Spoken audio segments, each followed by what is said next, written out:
The most underrated submarine in World of Warships, S-189. Let's get into it. Hey everyone, welcome back to the channel. Normal Guy of the North here, bringing yet another in-depth dive into the world of Warships. Today, we're surfacing in a hidden gem, and I mean literally. We're talking about what might be the most underrated submarine in World of Warships, the Soviet premier Tier 8 sub S-189. While it doesn't get much spotlighting as some of its counterparts, don't be fooled.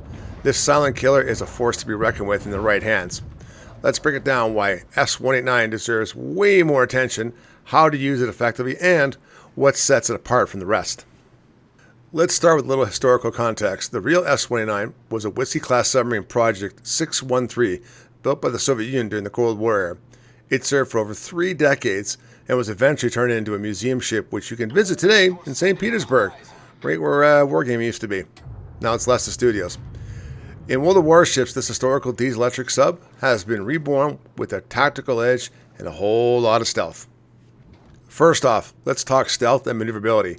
The S-189 boasts a surface detection of 5.5 kilometers and an air detectability of only 2 kilometers, allowing it to approach targets with high degree of stealth.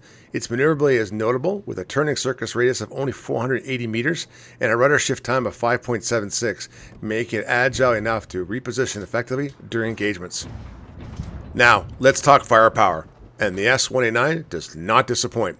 It comes equipped with 4 bow and 2 stern torpedo tubes. The submarine offers 2 types of torpedoes: the standard torpedo, the 5338. These have a range of 9 kilometers and a speed of 65 knots and a maximum damage of 5,167. They're guided torpedoes, aka homing torpedoes, making them effective for close-range engagements.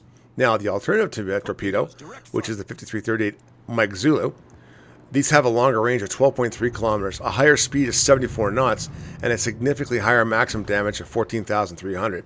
These are unguided torpedoes requiring precise aiming but offering substantial higher alpha damage. The ability to switch between these torpedo types provides versatility in various combat scenarios. The S-189 excels in guerrilla warfare playstyle. Its stealth capabilities allow it to approach enemy ships undetected, launch torpedo attacks, and retreat before the enemy can effectively respond. Utilizing the hydrophone consumable, which has an increased range of 7 kilometers to detect enemy ships and plan your attacks accordingly, the submarine has good dive capacity reserve of 250 units, which you can bump up to 262.5 with correct skills, allows you to stay submerged longer, provide more opportunity to maneuver and attack without being detected. Okay, so let's compare briefly to some other Tier 8 subs. Compared to the U-190, the S-189 trades raw alpha strike for better reloads and stealth. You won't get the massive one-shot kill as often, but you'll consistently deal damage over time. Versus the American Salmon. The S-189 feels less tanky but more surgical. Salmon has a better dive capacity and survivability in some situations, but the S-189 can outmaneuver and outposition it with ease. One of the big reasons why S-189 flies under the radar is that it has a high skill ceiling but a pretty steep skill floor. If you're new to submarines, this boat can feel punishing. It doesn't forgive bad positioning, and if you get spotted in the wrong place at the wrong time, your game could be over in minutes. I take that back, it will be over in minutes. More like seconds. But if you stick with it and learn how to use the speed, stealth, reload cadence effectively, it becomes an absolute menace to the enemy. Now, if you're thinking of picking up S-189 or dusting her off from your port, here's a recommendation for Captain Bill. These are my, I would say, top 5 captain skills I would rate at it, based on a 10-point captain and just after that. So for 10-point captain, I would still go with Liquidator first. Then I would go with consumable enhancements, Watchful, which I think is one of the most important submarine skills in the game, and of course then Adrenaline Rush. You guys all know me. That finishes at, a first off 10-point captain. Then after that, I would definitely add Consumable Specialist. Those 5 skills are going to balance the submarine out pretty quick and pretty well for your equipment.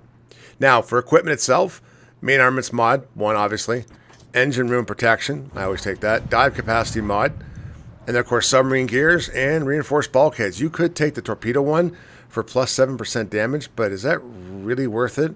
You're talking a few hundred compared to having some more reinforced bulkheads.